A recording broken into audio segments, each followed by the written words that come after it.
It was absolutely predictable. In fact, I predicted it. No sooner had President Joe Biden taken office than thousands of migrants began surging over the border. In tonight's special edition of Hold the Line, we'll take a deep dive into the causes and consequences of Biden's border crisis.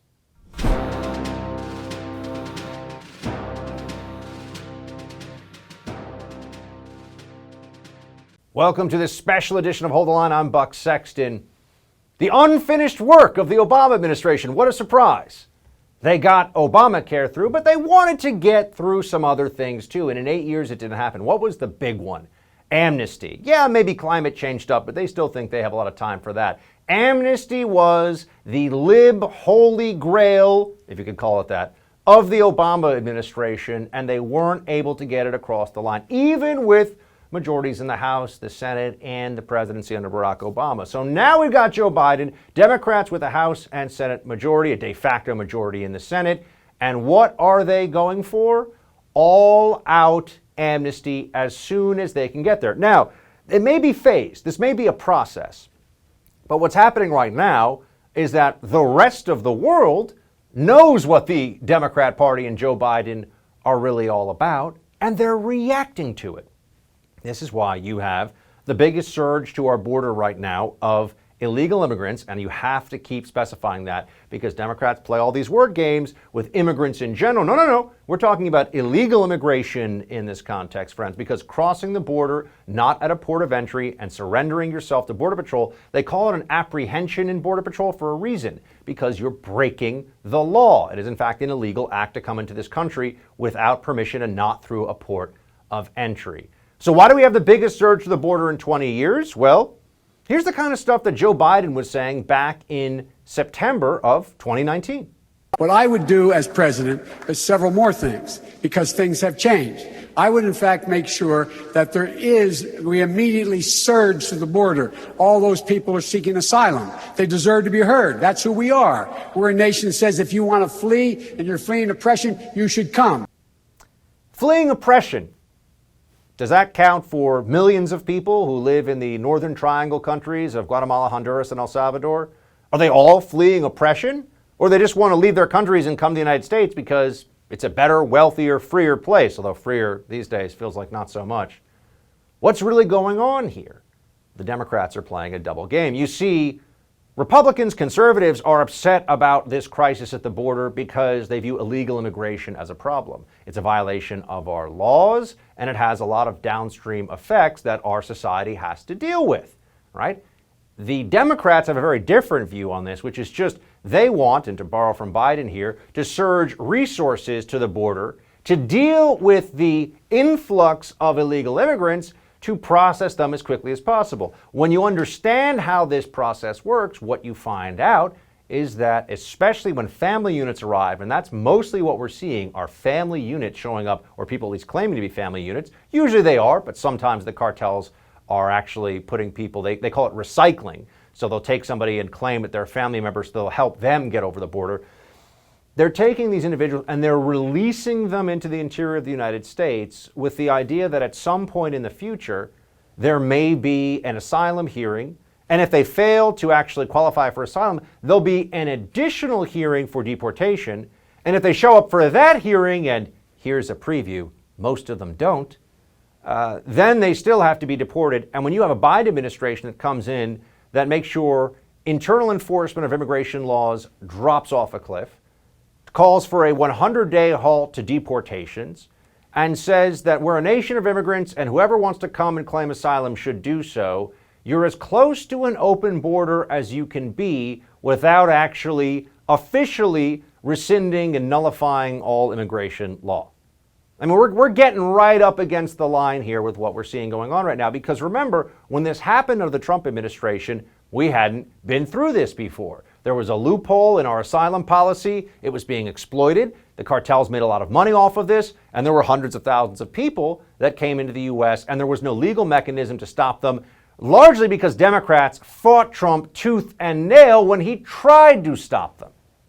But over time, we got the Remain in Mexico policy, third safe country agreement, where you actually can hold people as they're awaiting their asylum hearing, not on U.S. soil, but on Mexican soil. And all of a sudden the numbers went down. If you want asylum so badly, why would the numbers go down of people waiting in Mexico for their asylum hearing unless we figured out that, hold on a second, they don't really want asylum, they just want to game the system and come into the country? We figured this out. The Trump administration dealt with it. The Biden team comes in and says, let's get rid of that. They just kicked open the door after it had been shut by Trump to this form of gaming our immigration system, and there's no way they're going to stop it anytime soon. So we have a worse crisis on our hands right now, but ultimately the Democrats don't mind because they view this as a way of getting more political power, of getting more votes. They're going to have a mass amnesty. They're going to declare that these people are all permanently legal if they can. They may nuke the filibuster to get us there. And at that point, is there even really a Republican Party in this country anymore? Does it even really exist in a way that it might win back power?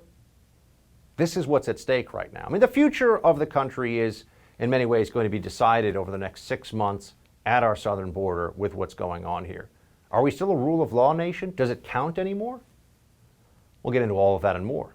Up next, the Lone Star State bearing the brunt of the current migrant surge. The chairman of the Republican Party of Texas, Allen West, is going to join to give his perspective on all this.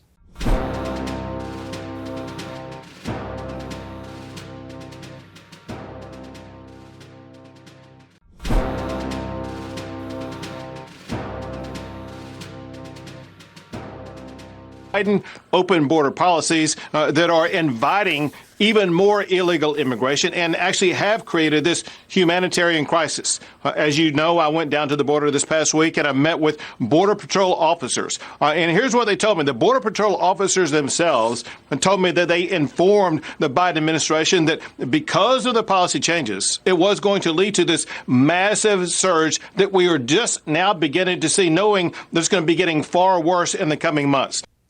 Texas Governor Greg Abbott placing the blame squarely on the shoulders of the Biden administration as migrants and particularly unaccompanied minors continue to surge across the border. It's no surprise the Lone Star State has become ground zero for the current migrant crisis. Texas shares over 1,200 miles of common border with Mexico and will undoubtedly bear the brunt of the White House's lax immigration policies.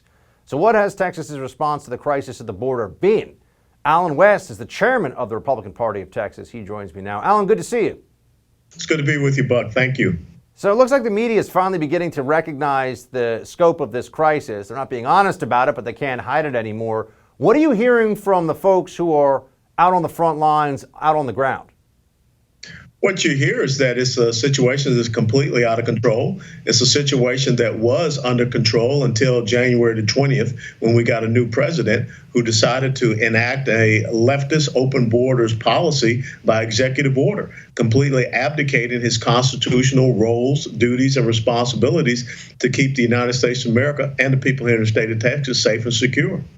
Now, we've seen the numbers of unaccompanied children spiking, and it looks like for the last month, for example, we're going to be at over 100,000 overall individuals making an illegal crossing at the border, 4,000 children roughly in custody at this point. How is this straining the resources of certainly federal law enforcement, but also is Texas state law enforcement being called upon to try to deal with the shortfall? Yeah, you're absolutely right. The governor has initiated Operation Lone Star. And again, this is one of those unfunded liabilities that has come down on the state of Texas because the federal government is not doing their job in making sure that our border is safe and secure. So you're seeing a push of our resources at the state level down to the border. But even more so, what happens is that we now have gaps in that 1,200-mile border that these infiltration routes that the drug cartels and others use, they're coming in the backside while we're focusing on these crossing areas where we're seeing this influx of illegal immigrants and these migrant children, these unaccompanied, undocumented children. And right now we have seen numbers just in the last 2 months that, almost outpace the numbers that we saw for the entire year last year. We've said before on this show many times that the crisis was not only predictable, but many predicted this would happen with the Biden administration. I would put myself in that category. Why wasn't the federal government more prepared for this then, Allen? Why wasn't there a greater degree of readiness in place given that the crossings were clearly going to go up once Biden got rid of the Remain in Mexico policy, tried to stop all deportations for 100 days. It seems like we should have been seeing this coming. Well, it's one thing to see it coming, and it's another thing to want it to come. I don't think that the Biden administration really cares that we have this crisis at the border. I think that the Biden administration is implementing this open borders policy by executive order, and they knew exactly what the result was going to be. That's why you see the White House spokesperson deflecting any questions on it, and they continue to say that it's just a challenge and not a crisis. We have chaos going on, and the thing is that we have to really be concerned with all of these unaccompanied minors that are coming. Texas is the #1 state in the United States of America for human and sex trafficking.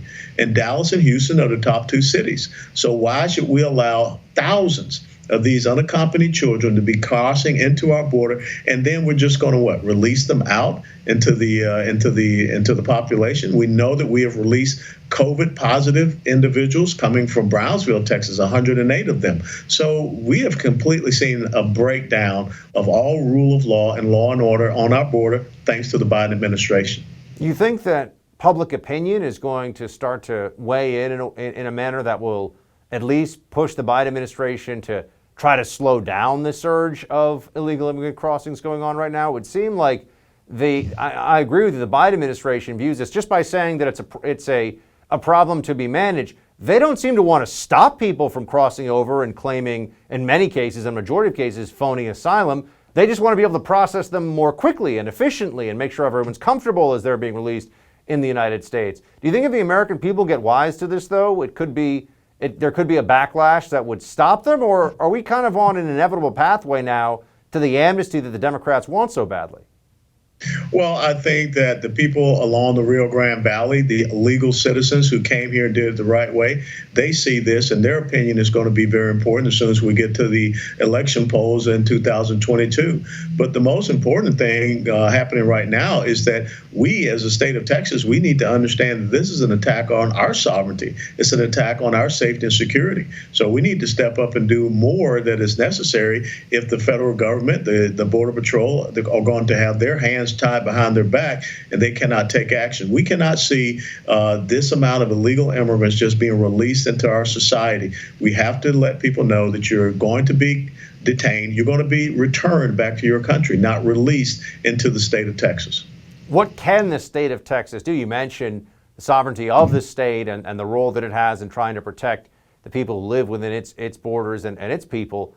How can Texas take a hand here, take a role here, while the federal government seems at best overwhelmed and, as you've pointed out, at the Washington, D.C. level, complicit? Well, I think Article 1, Section 10, Clause number 3 of the Constitution, I've been talking to a lot of people here in Texas about that. That gives the state the ability to act because this is an imminent danger and we cannot admit to delay. I think that we need to make sure that our National Guard is out there along our border. The National Guard can detain people. They cannot arrest them, but at least they can turn it over to the right authorities. And we need to have the ability to be able to process individuals and return them back across that border, not release them into the state of Texas. So I think this is why the Founding Fathers put the 10th Amendment in there first and foremost and, talked about the sovereignty of states. How is cooperation going between Texas state law enforcement and the federal government? In the past, it's been that there are states, because of sanctuary laws and Democrat decision-making in state capitals, that they won't work with the federal government, so it's the state level. I feel like in Texas, there's a willingness to work with the federal government on this issue, but is that willingness being met with open arms, or is that a problem? That is the problem. As a matter of fact, the Biden administration sent a quote unquote delegation down to the border and they did not meet with anyone. So this is all for show. And so I think that you have agencies like the Border Patrol and ICE that want to work with our state, local law enforcement agencies, but they're being hamstrung by the Biden administration. They're being hamstrung by the Department of Homeland Security. So again, I think that we need to start looking at options. You know the term in the military, OPCON, where maybe we need to take the operational control of these agencies down here, such as the Border Patrol and ICE, and they need to do what constitutionally they should be doing, which is protecting and securing our border. Chairman West, always appreciate it, sir. Thanks for giving us your perspective. My pleasure. Thank you, Buck. We'll be back with more on President Biden's border failures right after the break.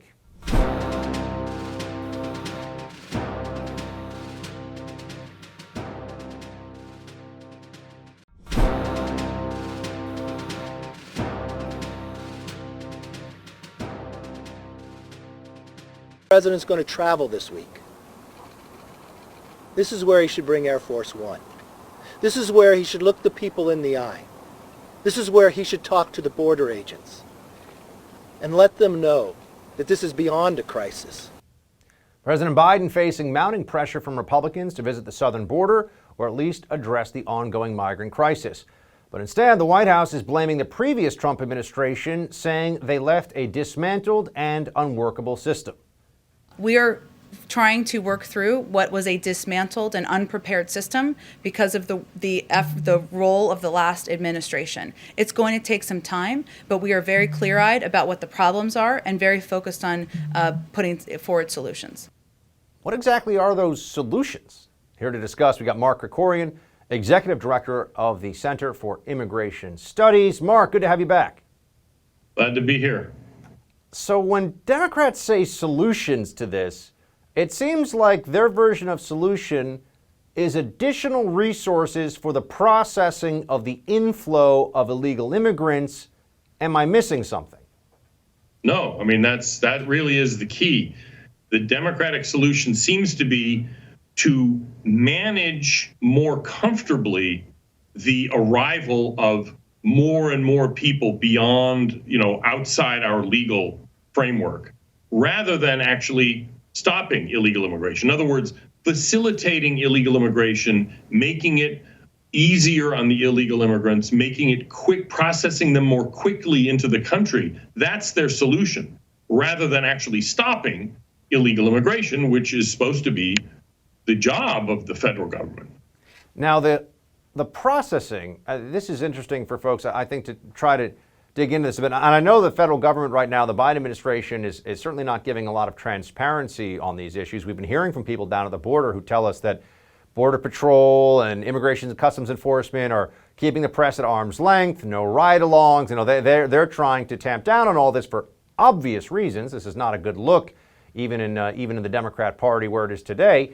But what is the processing time? When people say this, what has to happen? Why are people being held in detention? What are they trying to figure out about these individuals who have been apprehended and are then being held? For the most part, the people who are being held in detention are teenagers whose illegal immigrant parents or other relatives in the U.S. have paid smugglers to bring them to the border. And then they cross on their own. So magically, they become unaccompanied minors, even though they were accompanied until they waded across the Rio Grande. They're being detained because the government has to keep them in custody until they find a suitable sponsor for them. That's what the law says. So most of these so-called unaccompanied minors have their parents' phone number and address with them. And the government then has to, first of all, find those people and make sure that they're not, some kind of human traffickers or some other kinds of bad guys, because that's happened before. And only then deliver them to those sponsors at U.S. taxpayer expense. So, essentially what we're doing is you and I, in paying our taxes, are funding the last leg of the smuggling conspiracy that the illegal immigrant parents initiated by hiring the smugglers to bring their kids here. But to get to the specific issue of detention, it's because they can't just let these kids out on the street. They have to find and vet a sponsor before they can deliver them to that sponsor. I'm not sure what the Democrat critics of this detention, what is their answer? I mean, literally, they're talking about, well, we have 6-year-olds and what have you. It happens occasionally, but not very much, almost all teenagers. But, are they suggesting that the government just let those people, drop off these, teenagers at the bus station? It's not clear what these complaints about detention are even about. Now, what happens when a family unit, because we've also been talking to people this week who have been down at the border who say that a lot of family units are showing up too, or a lot of them are family units. Some of them are claiming to be family units. Why are they being held? And what are the chances if a husband and wife with a 12-year-old from one of the Northern Triangle countries shows up at our southern border and crosses, what do they go through, and what are the chances they're going to be released in the American interior right now?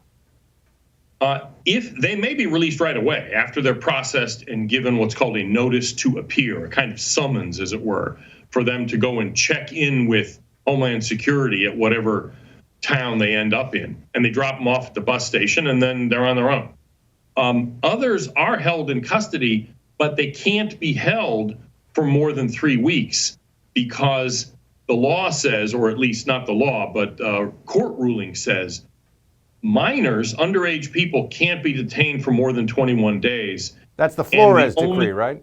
Right, the Flores decree. And if they were to let them go but keep the parents in detention, then they'd be splitting families, and that's something that apparently we can't do, even though the families are the ones who are creating this problem. But so if they're even in detention at all, it's only for a limited period of time, usually to kind of confirm their story. Maybe you determine, is somebody criminal? Are the kids really their own kids? That sort of thing. But nobody's held in detention longer, at least nobody with kids is held in detention longer than 3 weeks.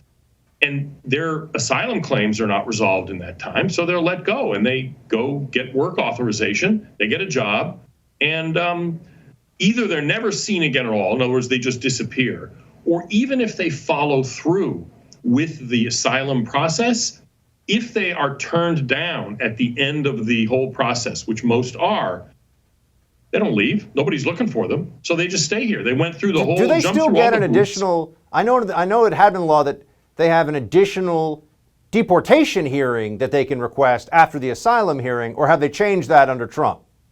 Oh no, they can appeal. Right, they can appeal for a lot of. Actually, the deportation hearing comes first. Then they say we're going to have we claim asylum. Then anyway. The point is, there's a lot of hoops to jump through. So then they don't get asylum, but then they can contest their deportation a second time afterwards. And even if they lose, it doesn't matter because nobody's looking for them. They're not going to be from the country. How did the Remain in Mexico policy work? I know that it meant that you have people who stayed on the Mexican side of the border waiting for their asylum hearing, and that alone brought the numbers down a lot. But if somebody waited, if they actually went through with that whole program, would they be brought to their asylum hearing, but then deported the same day? How did that actually work? Yeah, I mean, the way it was is they would get, a hearing date, and they had to check in at the port of entry. In other words, the legal crossing point when the date was, and then they would be taken then to have their asylum hearing. If they were turned down, it depends. If they had a lawyer, they appeal, and so it depends how many appeals go on. But the point is, if you have the person in custody, you can deport them when they're turned down. We don't have these people in custody anymore once they're let loose into the United States. And so even if they are turned down for asylum, there is no systematic process and no policy to go look for them, take them in custody, and remove them from a country. It almost never happens. About what percentage, Mark, of in the last surge, which happened in the Trump administration, first of all, what was the drop-off after Trump put Remain in Mexico in place, got the Mexican government to cooperate? Can you give us a sense of how well they were able to stop the flow previously? I don't have the numbers at hand right now, but it was huge. It was like 90%. It was like 90%. That's what I thought. Like a cliff. It just dropped immediately. Now, so now what were the percentages, Mark, of people that actually didn't show up for their hearings before that policy went into effect? Well, the way it works is when you show up, say, you read your coached comments, you've been coached on what to say. I fear returning to my own country. You get a sort of initial screening interview. They call it a credible fear interview, just to see if, is Mickey Mouse talking to you through your dental work, or is there some vaguely plausible basis? If it's vaguely plausible, you get through. 85% used to get through under Obama. Even under Trump, it was like 70-something%, because it's in the law that it's a very low bar. So the question is, of the people who make that first cut, how many of them even apply for asylum? About half of them don't apply. In other words, they pass the first cut, which lets them apply for asylum. Half of them never even apply. The other half did, and a lot of them did show up for hearing. Because if you show up for several hearings, you're kind of stringing the US government along. Nothing happens until the end. The question is, if and when you lose, do you act on it and say, okay, fair enough, I didn't get my claim, I have to leave? Doesn't happen. It's the same thing in Europe. All of those people in Europe who are, came claiming asylum, some of them got it, most of them didn't, all of them are still there. Mark, what is the status right now of the Democrat bills that are pushing for some form of amnesty?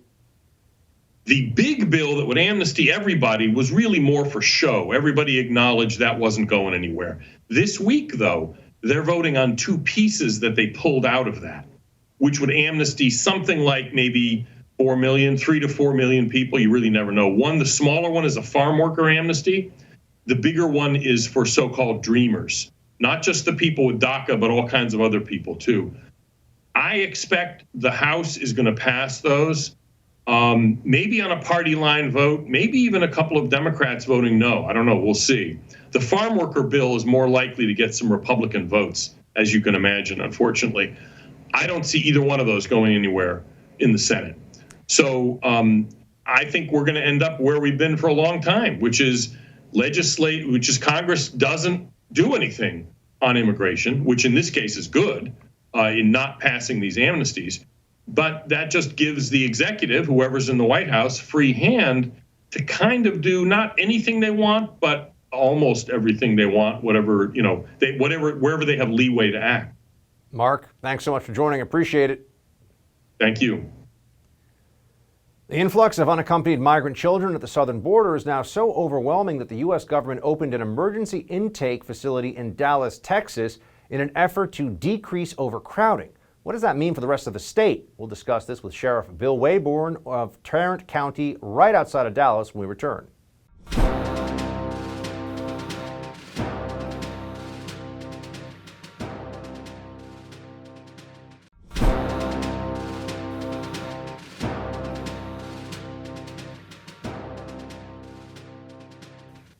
The current migrant crisis isn't just affecting cities and towns across the U.S.-Mexico border. Recently, the Biden administration announced that it would be housing as many as 3,000 migrant teens at the Dallas Convention Center, 400 miles away from the southern border. According to the Department of Homeland Security, the U.S. government has over 4,000 unaccompanied migrant children in its custody. They spend an average of 117 hours in detention facilities, far longer than the 72 hours allowed by law. Bill Waybourn is the sheriff of Tarrant County, Texas. He joins us right now. Sheriff, thanks. Good to see you. Good to see you, sir. So tell us, your county is neighboring to a Dallas County. How are you preparing for this influx of illegal crossings and of minors specifically? Well, these children have arrived over in Dallas, as we understand it. They're being kept in the convention center, and I'm not sure of all the resources that are being put toward that. We also know out in Midland, Texas, there's over 1,000 children had been brought to Midland, and I think the numbers are getting closer to 10 and 12,000 of unaccompanied minors. And I tell you, there's a lot of things that are going on here. If we have 3,000 teenagers, and these are 10 years old to 17 years old, and so these children are here among us, and of course obviously we don't know who they are, or where they're from, or anything about them as far as any possible criminal issues. But that aside, I'd like to just bring up this point for just a moment for those that are listening here and have a church-minded thought process, is regardless of how these kids got here, I believe it's an opportunity for the church to step out and help in a lot of these areas. They should have never been here, but they are with us now, and we're going to need some help before things get out of hand. Can you speak, Sheriff, to the conditions that are awaiting these minors as they come across the border? Well, I can tell you what they've said is that they want to find a sponsor, which is very scary to me, of who that sponsor is. You know, Uncle Fred and Florida coming to get, a couple of these kids and being glad to help them. And then we have trafficking issues. And the other side of that is that they want to put some of these children in our foster care program, which is already overwhelmed and overburdened with our own children. So I think that they don't have a good plan. And I think that we're going to see more chaos because of it. I know the Dallas-Fort Worth area is a few hundred miles away from the U.S.-Mexico border, but you're still very much affected by what's happening to your south. What are you expecting to see in the coming weeks, as everyone's expecting that these crossings, these illegal crossings at the border, these surrenders and apprehensions are just going to grow? I completely agree with that. Unless the president steps up and gets very assertive about shutting the border back down, we're going to still continue to see that. Mexico has stood down because of the agreements with Trump that Biden got rid of, and now we're seeing that surge across the border. It's just going to get worse, and we're going to have more issues here. And what people also need to know is the cartel is having a boondoggle. And so drugs are coming north, humans are coming north, guns are going south, stolen cars are going south, and we're seeing stolen cars increase, and we're seeing weapon issues increase. All of those things are happening. Drugs north, drugs and cars south. It's awful. What are you hearing from your colleagues in law enforcement across the state of Texas, especially those who are working border issues more specifically, about how overwhelmed they may feel, or how outmanned in a sense by the numbers that are coming across the border? Well, what I'm hearing from fellow sheriffs down in that part of the country, and what I've heard from other officers that are working in that area, you hit the word right, is it's overwhelming. And what is going on with this surge of humans coming across the border and being detained by the Border Patrol and being taken care of, while our Border Patrol people are basically being babysitters and changing diapers and taking care of these things that we have to take care of. The cartel is using that opportunity to come across the border and bring their illegal activity with them. Has the federal government started to step up and provide more assistance to local law enforcement because of these additional taskings that are now their day-to-day? Not that I've heard of. I think ATF has been involved at some level where they've tried to help in some areas. But just like the children that arrived in Midland, and none of the local authorities knew that they were coming, and the Red Cross was the organization that was going to help with that. They're not geared for that. So I think we're going to see some hodgepodge activity trying to draw resources from places that nobody has any experience in dealing with this. Sheriff, just want to know, what are your feelings about how this is going to go? It's just the situation looks like it's going to continue to be out of control. Do you have any sense of optimism?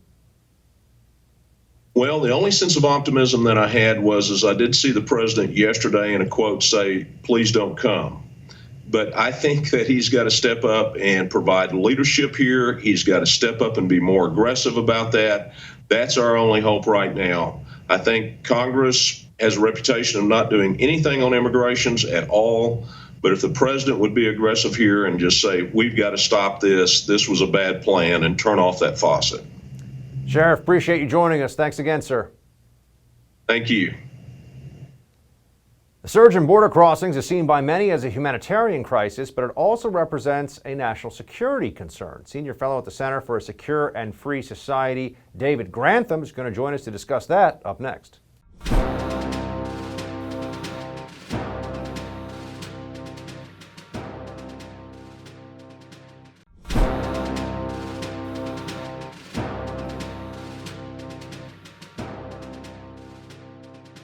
The smugglers are agile and quick, and word of mouth gets through, and they are exploiting people's hope and desperation. Our own message is getting out less than smugglers. We always know that. White House coordinator for the southern border, Roberta Jacobson, admitting that the Biden administration is being outplayed by criminal gangs engaging in human trafficking at the border. While the current crisis has been framed largely as a humanitarian issue, the crisis also poses a national security threat as cartels and organized criminals seek to exploit the confusion and chaos. David Grantham is a senior fellow at the Center for a Secure Free Society and the author of Consequences: An Intelligence Officer's War. He joins us now. David, let's just talk about the threats we're facing in terms of national security at the border. What do we need to be focused on? Well, thanks for having me. Really, the transnational organized criminal activity or cartels, specifically Mexican cartels, those are going to be the major issues that we need to focus on the border.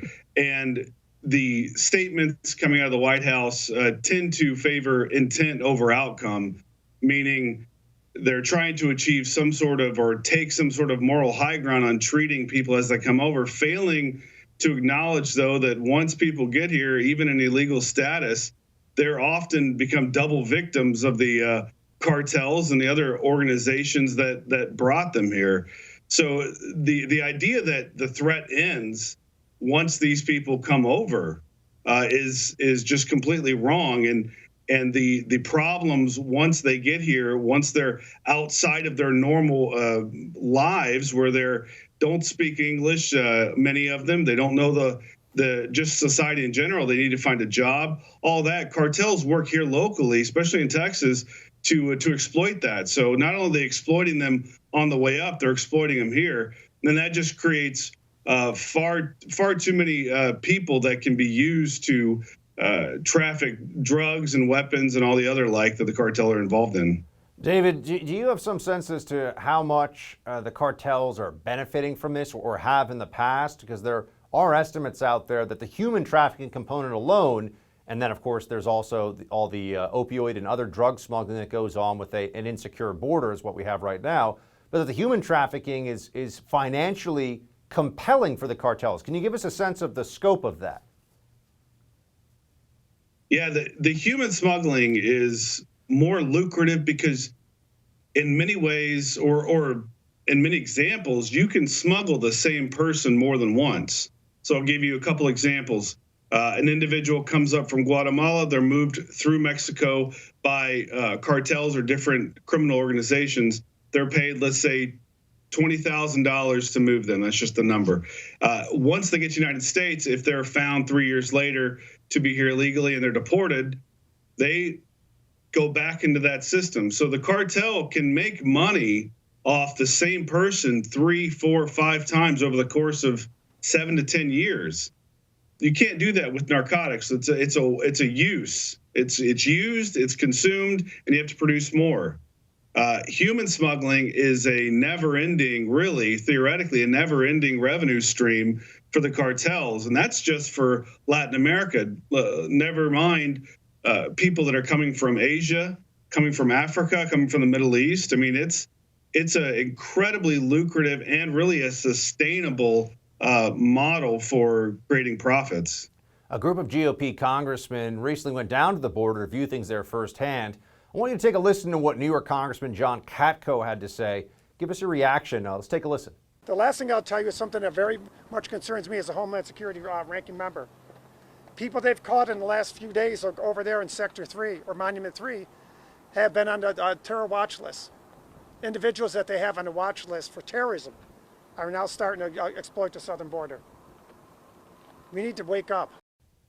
People hear terrorism watch list, exploiting the southern border. I think that starts to get attention. What can you tell us about this threat? It's not new, but unfortunately, the nuance behind it has been obscured. So you have one side of the political spectrum that frankly exaggerates the threat. You have a separate side that underplays the threat. The truth is really in the middle. It's happening. It's not waves and waves, but you don't need waves and waves of terrorists to come across the border to make an impact.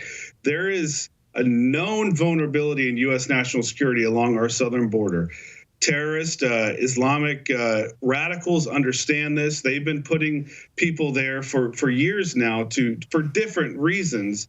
More importantly, they contribute to a larger regional threat in the relationships with Venezuela and Iran and Cuba. They're all working together to introduce people through our southern border. We already know from an indictment last year, the Maduro regime in Venezuela was working to recruit people from Hamas and Hezbollah to come over and carry attacks against the United States. So these things aren't, they're not something in Hollywood. They're real. These things happen on the border, and we need to take it seriously with right information. We know that the drug cartels are, as we've discussed, very involved in human trafficking operations, David. But in what ways has the Biden administration policy so far made things easier for them? I mean, how have the cartels benefited from the looser approach to immigration enforcement at the border and to all the different ways that they've decided to change policy in the previous administration? Well, it incentivizes travel to the border. So, for instance, an operator in, let's say, southern Mexico knows that there's Guatemalans that are coming over the border or others from Central America that want to make their way to the border. When you put policies in place that make enforcement more lax, where they have a better or a higher chance of making it over the border, all that does is tell the recruiters, the people that would smuggle you, it tells them, go advertise. Because whereas if someone, I need to charge someone, let's say $7,000 to move them through Mexico, and there's an off chance they won't make it over the border, less customers are going to come forward. Whereas if you can say, I just smuggled 3 people up to the border and they're already across, well, now you're just spurring more and more business. So it becomes very easy. It's a turnkey operation for a cartel to say, hey, the border is open. Come to me. I can get you there and get you over. And then they just start dropping the price a little bit, and you just can continue to build business. David, thanks so much for joining. We appreciate your expertise. Thanks for having me. Anytime. That's it for this edition, this special edition of Hold the Line. We got the No Spin News with Bill O'Reilly coming up next. Shields high, everyone.